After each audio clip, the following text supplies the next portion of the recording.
Soal nomor 1, ada seorang pelari berlari dari posisi start ke finish, kemudian kembali lagi ke arah start. Cuma belum sampai ya di sini. Nah, ditanyakan berapa jarak dan berapa perpindahannya. Sebelumnya kita ingat kalau jarak itu adalah total yang ditempuh, sementara perpindahan itu adalah membandingkan posisi awal dan posisi akhir saja. Berarti kalau kita lihat jarak pelari itu dari posisi start kemudian ke finish ada berapa meter? 50 meter ditambah dengan dari posisi finish ke titik ini. Terlihat di sini 30 meter, berarti 50 ditambah 30 yaitu 80 meter. Kemudian untuk perpindahannya, karena perpindahan itu hanya melihat posisi awal dan posisi akhir, maka kita lihat saja langsung antara titik ini dan titik ini ada berapa meter di sini ya. Langsung saja terlihat bahwa ada sekitar 20 meter. Jadi jawabannya seperti ini.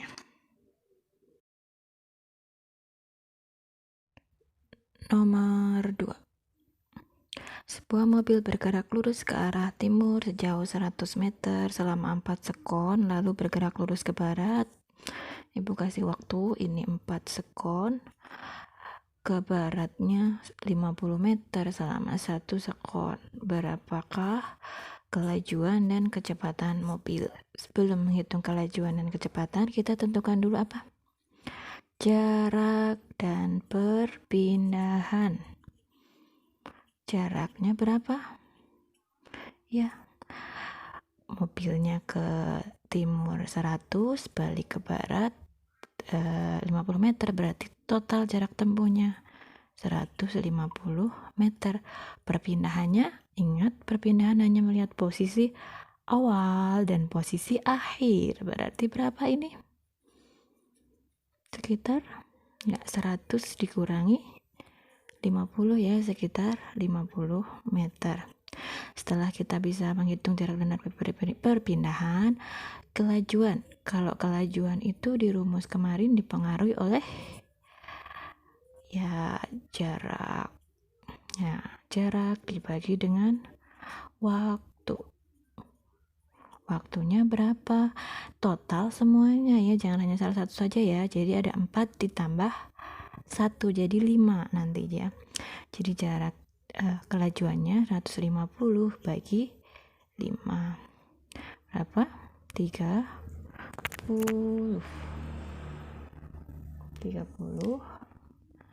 Satuannya meter per sekon. Sementara untuk kecepatan kita melihat perpindahan dibagi dengan waktu, sama dengan perpindahannya di sini ada 50 per 5, sekitar 10 meter per sekon di masing-masing jawabannya ini. Nomor 3, Anita sedang mengendarai mobil dengan kecepatan 30 meter per sekon. Kemudian 5 sekon kemudian kecepatan mobil Anita menjadi 60 meter per sekon. Ditanyakan nilai percepatan mobil adalah, percepatan, ingat tidak percepatan itu apa? Simbolnya adalah huruf A. A-nya berapa? Pertama kita tulis dulu ya, diketahuinya apa saja. Ya, ada angka 30 meter per sekon sebagai kecepatan awal, yaitu V0.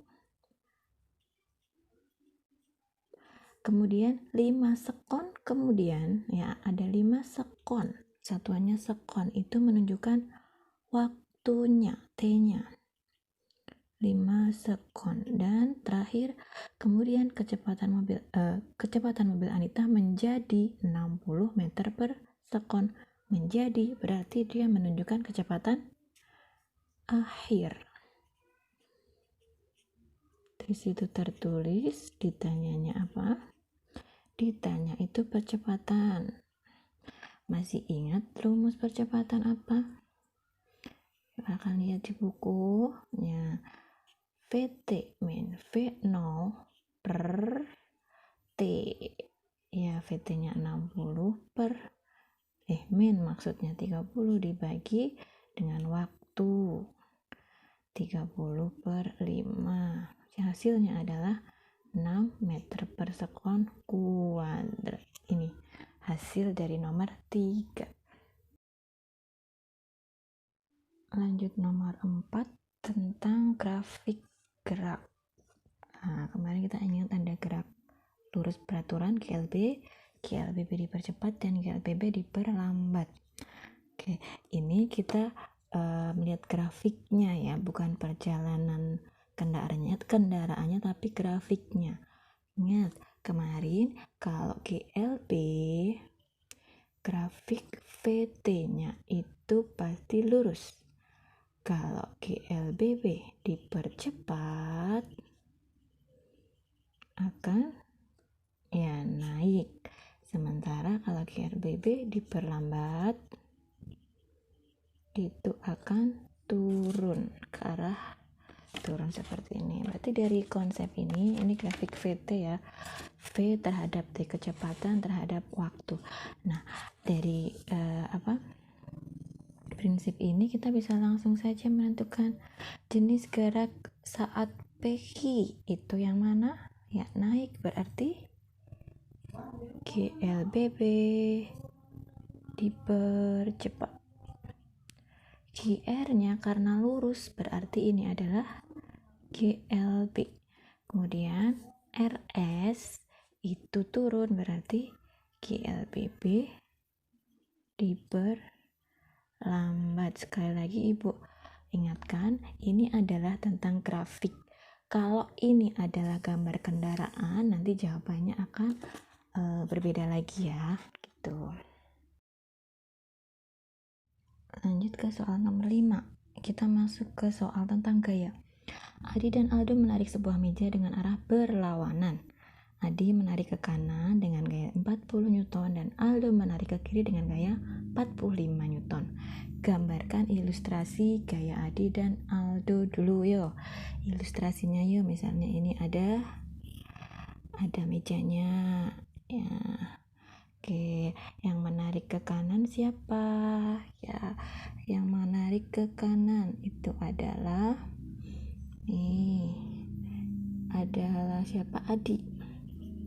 Sementara yang menarik ke kiri adalah Aldo. Besarnya masing-masing Adi itu 40 Newton, kemudian Aldonya 45 Newton. Jadi ini meja ditarik berlawanan ya.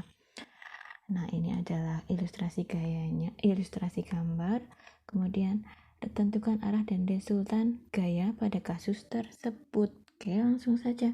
Resultan gayanya berapa kurang berapa? Ya, 45 Newton dikurangi 40 Newton sama dengan 5 Newton. Sekalian arahnya, siapa yang menang di sini? Si Aldo. Berarti arahnya kemana? Berarti ke arah kiri.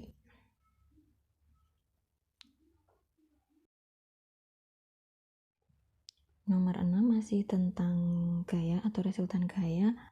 Ada gambar, kemudian seperti ini kita disuruh menentukan resultan gayanya ya.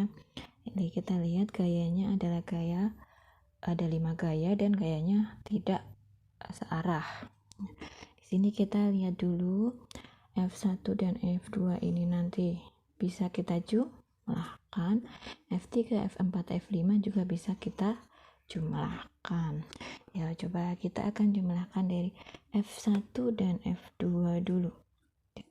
F1 tambah F2 20 tambah 5 sama dengan 25 Newton. Sementara gaya lain yang berlawanan F3 F4 tambah F5, masing-masing F3 itu 15, 5, dan 10. Ini hasilnya adalah 15 tambah 5 tambah 10, berarti 30 Newton. Nah, sekarang dari hasil ini, jadi didorong ke arah kanan sebesar 25, dorong ke arah kiri sebesar 30.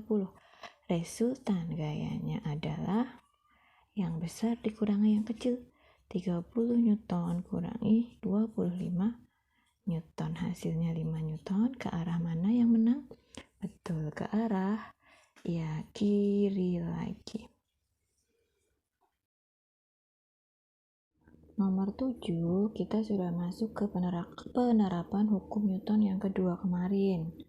Yang ada rumus F sama dengan M kali A itu. Coba kita lihat di sini, sebuah benda dengan massa 20 kg melaju dengan percepatan 5 meter per sekon.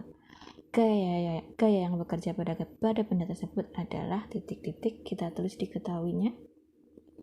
Ada massa M-nya 20 kg, kemudian percepatan simbolnya A 5 meter per sekon kuadrat. Yang ditanyakan adalah gayanya, berarti F-nya.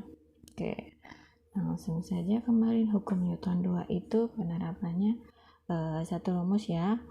Ada rumus dasar F sama dengan M kali A.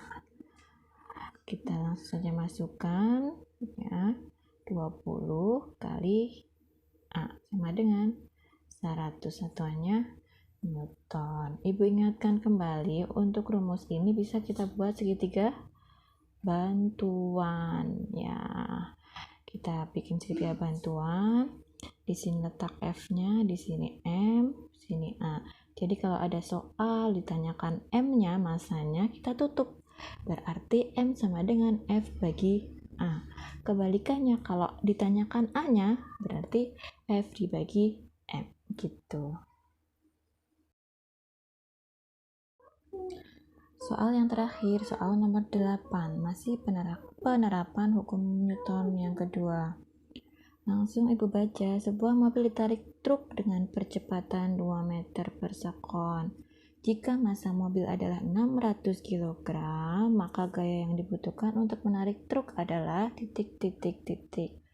Ini hampir mirip dengan nomor 7 tadi, ternyata diketahuinya dulu. Ada percepatan truknya. Kemudian massa mobilnya adalah M ya, massanya 600 kg. Kemudian yang ditanyakan apa? Yang ditanyakan adalah gaya ya, hampir mirip seperti yang nomor 7. Langsung saja, berarti kalau F itu rumusnya M kali A.